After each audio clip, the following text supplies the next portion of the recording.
जय हिंद दोस्तों। इस वीडियो में हम लोग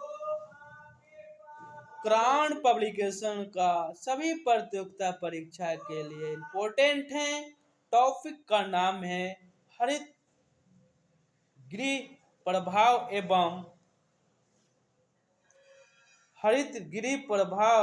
एवं जलवायु परिवर्तन। क्या है टॉपिक का नाम? हरित गृह प्रभाव एवं जलवायु परिवर्तन। इसका एमसीक्यू देखेंगे। एमसीक्यू के रूप में हम लोग क्वेश्चन एक है, ग्रीन हाउस गैसों का किससे है? जोसेफ फोरियर ने किया था। फिर नेक्स्ट क्वेश्चन है, कार्बन क्रेडिट के संदर्भ में निम्नलिखित में से कौन सा कथन सत्य नहीं है? नहीं के बारे में पूछा जा रहा है, तो ऑप्शन डी होगा।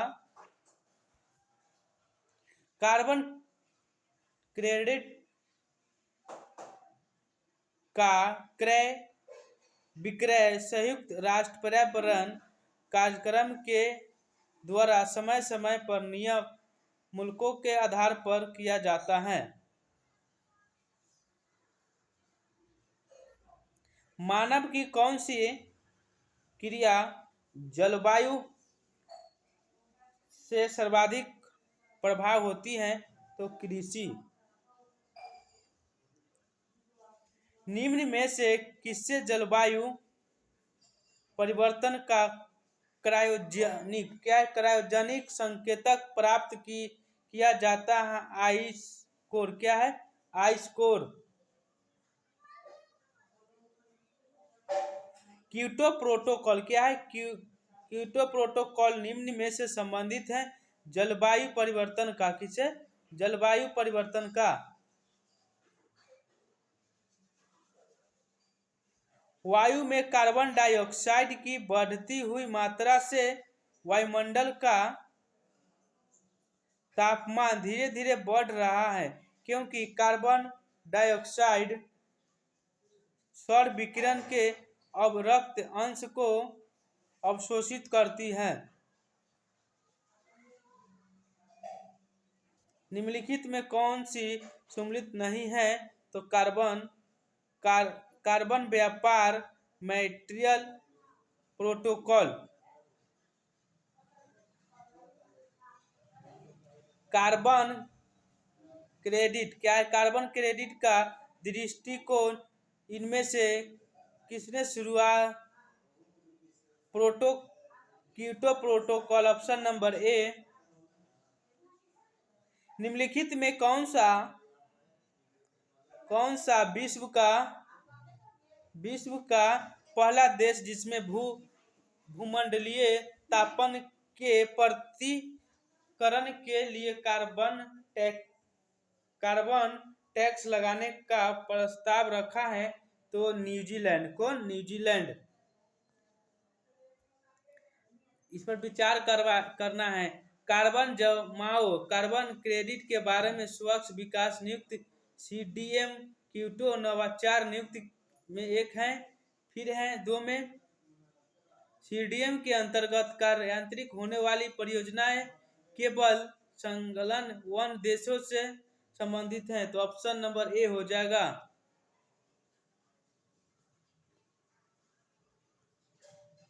निम्नलिखित में से किसने सुझाया था कि पृथ्वी की धुरी पर अवस्था बदलना जलवायु परिवर्तन के लिए एक कारक है? तो हो जाएगा ऑप्शन नंबर एक B, Milutin Milankovic. Option B.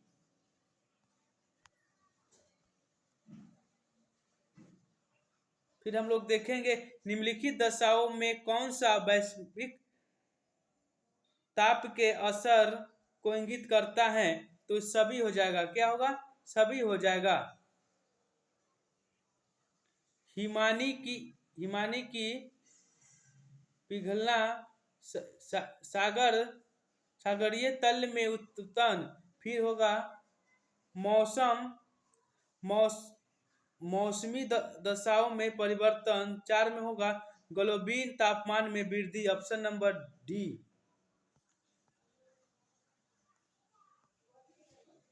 Kyoto Protocol सन 2005 से प्रभावित हुआ। क्योटो प्रोटोकॉल मुख्य रूप से ग्रीन हाउस गैस के निकास को कम करने से संबंधित है। 3 में है मीथेन की तुलना में carbon dioxide green house gas के रूप में 5 गुना अधिक प्रभाव होती है। ए और बी, 1 और 2 होगा ऑप्शन नंबर ए। जुगाली करने वाले पशु क्या है? जुगाली करने वाले पशु किस ग्रीन हाउस गैस का नियंत्रण करता है? मीथेन का। CO2 उत्सर्जन एवं भूमंडलीय ताप के संदर्भ में UNFCCC के अंतर्गत उस बाजार संचालित युक्त का क्या नाम है जो विकासशील देशों को विकसित देशों से निधियां प्रोत्साहन उपलब्ध कराती हैं ताकि वे अच्छी प्रौद्योगिकियां अपनाकर ग्रीन हाउस गैस उत्सर्जन कम कर सके। स्वच्छ विकास युक्त क्या? स्वच्छ विकास युक्त। वैश्विक उत्सर्जन के कारण होता है कार्बन डाइऑक्साइड के निम्नलिखित कथनों में से कौन CDM के लिए सत्य नहीं है? तो ऑप्शन नंबर डी हो जाएगा। यह विकसित देशों को विकासशील देशों की परियोजनाओं में पूंजी लगाने का निषेध करता है। यहाँ पे विचार करने के लिए कह रहा है, निम्नलिखित पर विचार कीजिए। धान के खेत, कोयले की खान, पालतू पशु, आर्द्र भूमि, उपयुक्त में से कौन सी ग्रीन हाउस गैस मिश्रण स्रोत है? इसमें से सभी हो जाएगा। फिर नेक्स्ट क्वेश्चन है, पर्यावरण में ग्रीन हाउस प्रभावित में वृद्धि होता है कार्बन डाइऑक्साइड के कारण।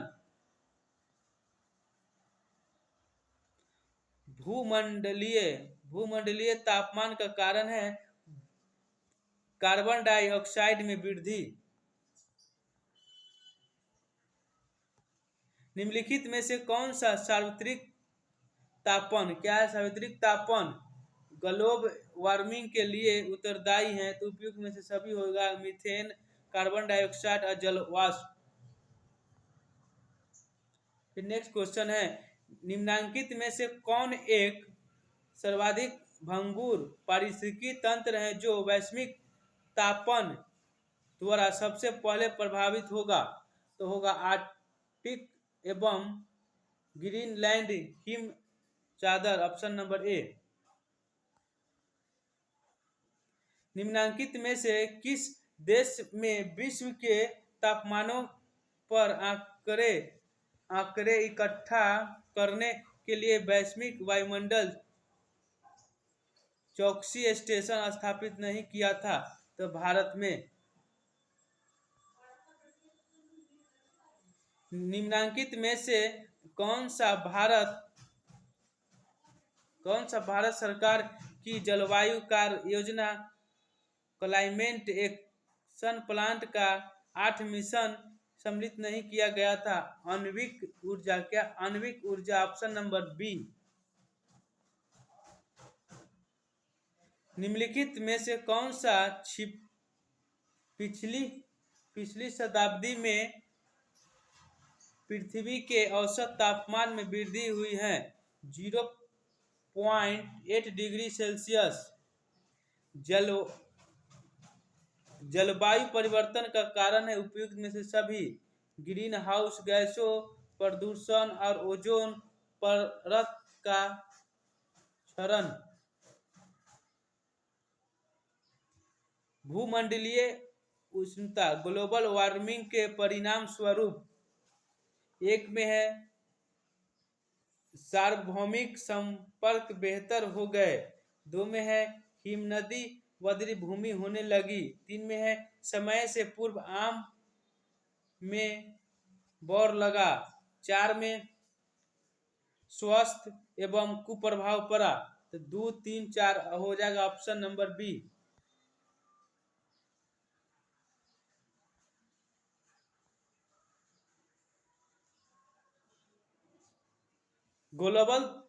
गोलबीय ताप वृद्धि के संबंधित निम्नलिखित कथनों पर विचार कीजिए। इसका आंसर हो जाएगा, पढ़ लीजिएगा आप लोग, सी नंबर। फिर है ग्रीन हाउस इन्वेक्ट क्या है? प्राकृतिक, वह जिसमें वायुमंडलीय कार्बन डाइऑक्साइड इंफ्रारेड विकसित शोषित कर लिए जाने से वायुमंडलीय का तापमान बढ़ता है। पृथ्वी काल के संदर्भ में निम्नलिखित कथन पर विचार कीजिए। यह यूएनएसपी तथा यूनेस्को का उपक्रम है। सिर्फ 2 और 3 होगा, ऑप्शन सी। निम्नलिखित गैसों में कौन सी गैस धरती पर जीवित के लिए हानिकारक और लाभदायक दोनों है? Carbon dioxide.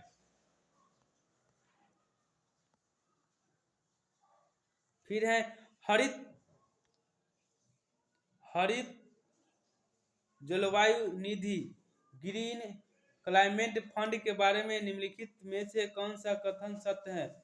यह विकासशील देशों को जलवायु परिवर्तन के सामना करने हेतु अनुकूलन और न्यूनीकरण पद्धतियों में सहायता देने के आशय से बनती है। तो ऑप्शन ए हो जाएगा। निम्नलिखित कथनों में से कौन सा एशिया पैसिफिक संघ के सदस्य संबंधित नहीं है? तो उपयुक्त में से सभी। उनकी संख्या विश्व जनसंख्या में 45% है। वे विश्व का 48% ऊर्जा का उपयोग करते हैं। वे विश्व का 48% हरित गृह गैसों के निरसन के लिए उत्तरदायी हैं। वे प्रोटोकॉल को समर्थन देता है, ऑप्शन डी। लास्ट क्वेश्चन है, आज कार्बन डाइऑक्साइड